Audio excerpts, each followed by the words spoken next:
میں نے آج کے درس میں جو آیت مبارک تلاوت کی ہے اس کا تعلق سیدنا عثمان بن عفان رضی اللہ تعالی عنہ، آپ پانچویں پشت میں حضور صلی اللہ علیہ وسلم سے نسب میں ملتے ہیں۔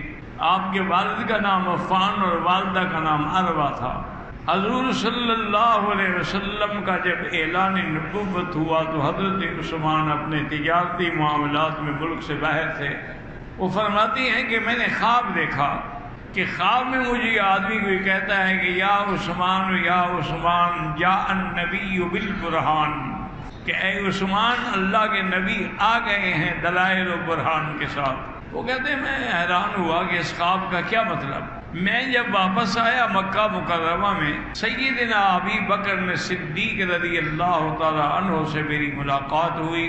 میں نے انہیں اپنا خواب سنایا، انہوں نے مجھے دعوت اسلام دی۔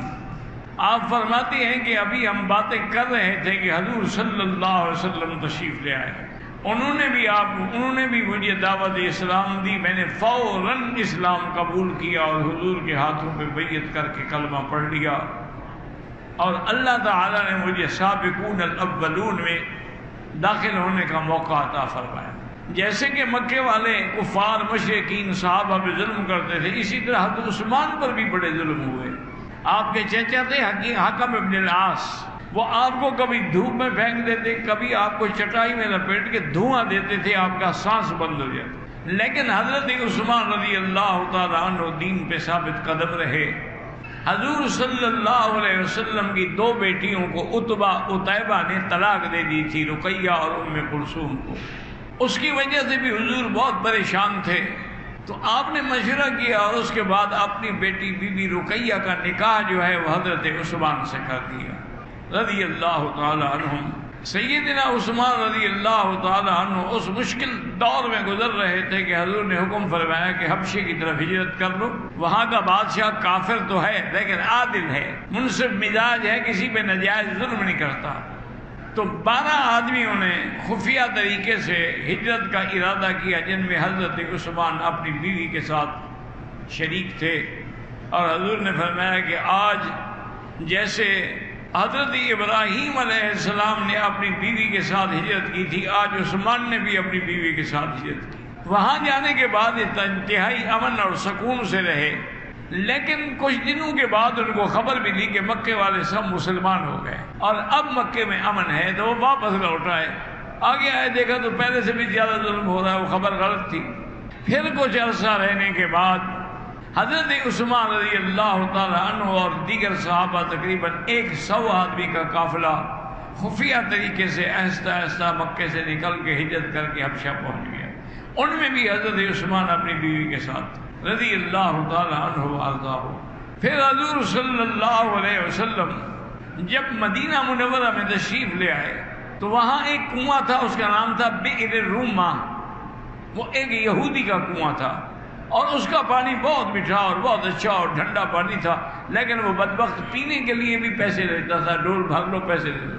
ایک دن حضور صلی اللہ علیہ وسلم نے فرمایا کہ کوئی بندہ ہے جو اس کنویں کو جا کے خرید کرے اور مسلمانوں کے لیے وقف کر دے تو اس کی جنت کی میں بشارت دیتا ہوں۔ حضرت عثمان رضی اللہ تعالی عنہ گئے اور یہودی سے بات کی، 20,000 درہم میں اس زمانے میں آپ نے وہ کنواں خریدا اور اس کی تحریر لا کے حضور کی خدمت میں رکھی کہ یا رسول اللہ میں نے وقف کر دیا مسلمانوں پر۔ فبشرہ بالجنہ، حضور نے جنت کی بشارت دی۔ اسی لیے پھر اس کے بعد اس بئر روما کا نام بئر عثمان بھی ہو گیا۔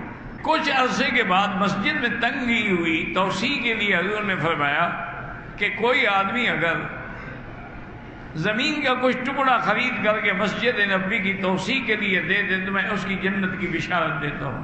تو سیدنا عثمان رضی اللہ تعالی عنہ نے جا کے وہ ٹکڑا 10,000 درہم میں خریدا اور آگے مسجد کے لیے وقف کر دیا۔ فبشرہ بالجنت، حضور پاک نے آپ کو بشارت دی۔ صلی اللہ علیہ وعلی آلہ وصحبہ وسلم تسلیما کثیرا کثیرا۔ اسی طرح سیدنا علی رضی اللہ تعالی عنہ نے جب بی بی فاطمہ سے نکاح کا پیغام بھیجا، فقبلہ رسول اللہ صلی اللہ، حضور نے قبول فرما لیا۔ فرمایا حل عندک شیء، تمہارے پاس کوئی مال بھی ہے کل مہر دینے کے لیے؟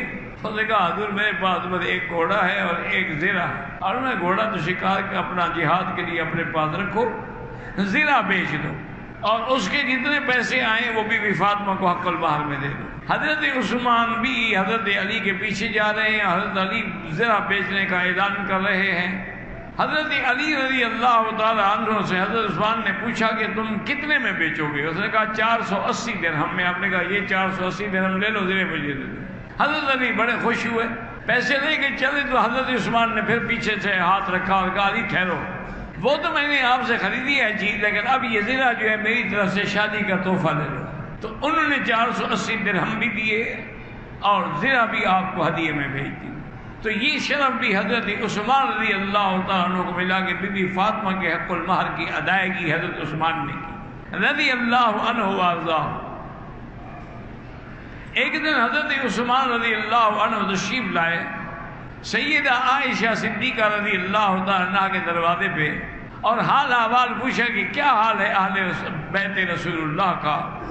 تو بی بی عائشہ نے فرمایا عثمان کیا پوچھتے ہو، 4 دن سے متواتر حضور فاقے سے ہیں اور ہم سب فاقہ سے ہیں، گھر میں کچھ بھی نہیں۔ فبکا عثمان رضی اللہ عنہ، حضرت عثمان رونے لگ گئے، اپنے گھر گئے، غلام کو بلایا اور آٹے کی اور گندم کی اور جو کی بوریاں اٹھائیں، ایک بکرا جو ہے وہ اس کو بھونا اور 300 درہم ایک تھیلی میں ڈال کے حضرت عائشہ کے دروازے پہ آئے اور کہا کہ یہ لے لو، آپ بھی کھائیں اور حضور کو بھی کھلائیں۔